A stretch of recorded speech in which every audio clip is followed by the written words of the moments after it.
Okay, so again sir आपका welcome है हमारे चैनल योगेंद्र सिंह योगी पे। नमस्कार जी। नमस्कार सर। सर अभी तक हमने काफ़ी सारे टॉपिक्स पे चर्चा की है, अपने ओपिनियन शेयर किए हैं, बट जो आज का टॉपिक आ रहा है वो बहुत ज़्यादा इंटरेस्टिंग है क्योंकि हम दिल्ली इलेक्शन पे कुछ बात करने वाले हैं सर। आज कुछ चर्चा और कुछ चीज़ें आपसे देखने वाले हैं कि आपका क्या ओपिनियन है उन पे। जी। सर उसी इन सारी चीज़ों से रिलेटेड ना एक माइंड में पहला क्वेश्चन जो आता है वो यही आता है कि अभी जो दिल्ली इलेक्शन हुए हैं, कंप्लीट हुए हैं, जो उनकी पोलिंग वगैरह हो गई है, तो सर उसमें कैसा वो हुआ है और उसका मेन मुद्दा क्या रहा है।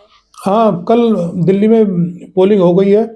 5 तारीख को इलेक्शन का जो वोटिंग थी वो ठीक से संपन्न हो गई। 60% से ऊपर 60.55 जो इलेक्शन कमीशन ने आंकड़ा जारी किया है, तो इतना वो परसेंट वोटिंग हुई है। और पोलिंग भी ओवरऑल क्या नाम है, शांतिपूर्ण निबट गई। कुछ छुटपुट की खबरें तो हर इलेक्शन में आती है, कोई झड़प हो जाती है, कहीं रिगिंग की, कहीं मशीन का, छोटी मोटी खबर आई, पर एज एट लार्ज मेजर कुछ निर्धारण नहीं हुआ। तो यू कुल मिला के इलेक्शन निमट गया सीधा।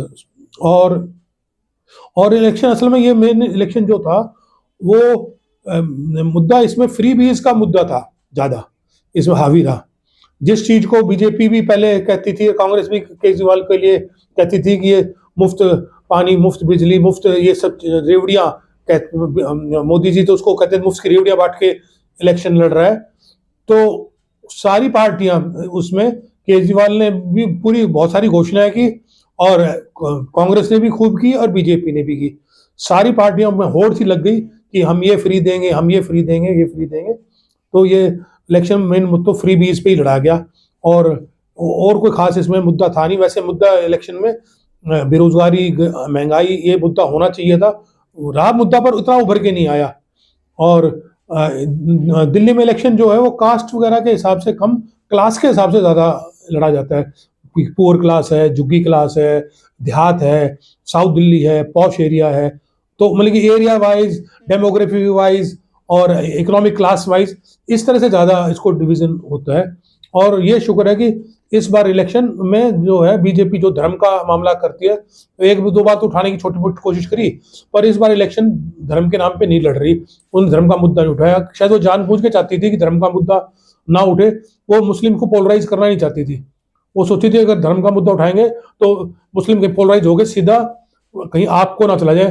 तो वो चाह रही थी कि धार्मिक मुद्दा ना उठे, तो ये मुस्लिम और जो ये वोट है कांग्रेस में और उसमें डिवाइड हो जाए, तो इसलिए उसने धर्म का मुद्दा उठाया नहीं।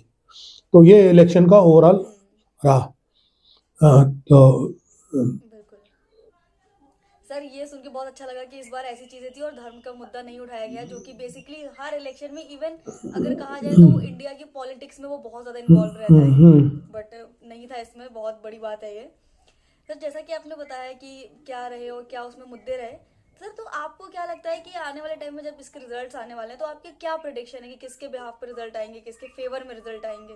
देखो, प्रिडिक्शन की तो बात मैं पहले भी कई बार कह चुका हूँ कि अब प्रिडिक्शन करते हुए सब डरने लग गए। हरियाणा और महाराष्ट्र और स्पेशली जो अपना पार्लियामेंट इलेक्शन हुए थे, उन इन सब इलेक्शनों में जितने भी ये जो एग्जिट पोल है, ओपिनियन पोल है, जो इतने अपने आप को सब फेल हो जाते हुए। तो इसलिए प्रिडिक्शन तो सीधा सीधा करना तो बड़ा मुश्किल है। फिर भी उसके बावजूद भी बहुत सारी एजेंसियों ने कल एग्जिट पोल, 11 एजेंसीज ने एग्जिट पोल किए हैं हम्म। और उन्होंने रिजल्ट बताने की कोशिश की है। और उनमें से बहुत सारी कंपनियां तो ज्यादातर ऐसी हैं जिनका हमने कभी नाम नहीं सुना, उनकी हिस्ट्री क्या है, उनका तरीका क्या है, वो स्पॉन्सर्ड है या ओरिजिनल है, क्या है। बल्कि 11 कंपनियों ने, हम्म। 11 एजेंसीज ने, न्यूज एजेंसी हम्म। ने एग्जिट पोल की। और 11 में से 9 ने जो है हम्म। बीजेपी की बढ़त दिखाई है। मतलब एक दो ने तो बहुत नजदीक दिखाई है और एक दो ने बहुत क्लियर दिखाई है। और सिर्फ दो एग्जिट पोल ऐसे भी आए हैं जिन्होंने आपको बढ़त दिखाई है।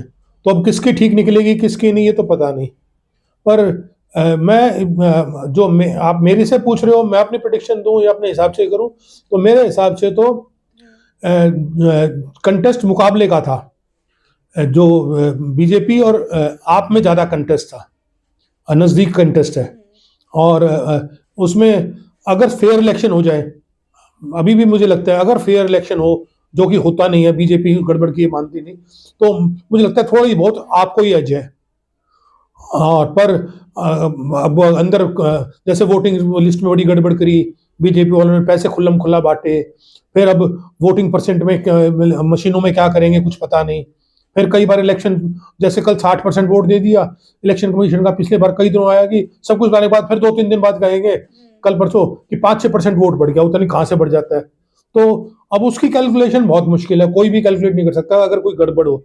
हम फील्ड की तो बता सकते हैं कि फील्ड में ये है, तो वो जो रिजल्ट आएगा वो बात है। पर जो आपने प्रिडिक्शन पूछी, मैं 2-3 बातें तो बड़े श्योरली प्रिडिक्ट कर सकता हूँ।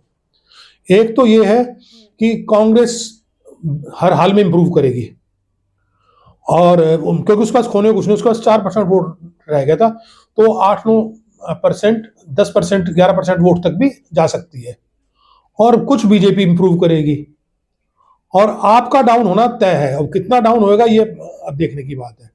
ये तीनों चीजें तो बहुत मैं मेरे हिसाब से बिल्कुल मैं प्रिडिक्ट कर सकता हूँ। और इस बार जो है कांग्रेस का एटीट्यूड भी बड़ा अलग था। कांग्रेस ने जो है पहले कांग्रेस का एटीट्यूड ये रहता था कि दिल्ली में कि हम आए ना आए बीजेपी रुक जाए। इस बार कांग्रेस के टारगेट पे आम आदमी पार्टी थी, वो चाहते हैं कि कोई भी आए पर इस बार आम को हराया जाए, क्योंकि हर जगह दिल्ली में भी तंग करती है, पंजाब में भी, गोवा, गुजरात, हरियाणा, मतलब सब जगह ये करती है। तो सोचते हैं कि अगर आम के अगर केजरीवाल की पार्टी हारती है तो हम आए ना, तो उसके बाद अगली बार जो है ये पार्टी निबट जाए, या अगली बार हम हमारा बीजेपी का सीधा टक्कर हो। और जो कांग्रेस पार्टी है वो बहुत, उसने बड़े इस बार कैंडिडेट अच्छे दिए, और 35-40 सीटों पे बहुत अच्छे कैंडिडेट दिए कांग्रेस पार्टी ने। और जो मेन सीटें 10-12-15 सीटें तो बहुत ही अच्छे से लड़ते दिख रहे हैं। जो सीरियस कैंडिडेट है, केजरीवाल के खिलाफ उसको संदीप दीक्षित को दे दिया, शीला दीक्षित जी के बेटे को दे दिया, अलका लांबा को दिया आतिशी के खिलाफ, जंगपुरा से मनीष सिसोदिया के खिलाफ जो है ताजदार बाबर जी का बेटा है उसको दिया, पोटेंशियल कैंडिडेट था। देवेंद्र यादव बादली से बहुत अच्छा लड़ रहा है, मादीपुर से जेपी पवार बहुत अच्छा लड़ रहा है, ईस्ट दिल्ली से गुरशन राजू लड़ रहा है। इस तरह से मतलब नांगलोई से रोहित चौधरी अच्छा लड़ रहा है। मतलब बहुत सारे कैंडिडेट ऐसे हैं 15-16 जो बहुत अच्छी पोजीशन पे है और अच्छे मार्जिन की वोट ले पाएंगे।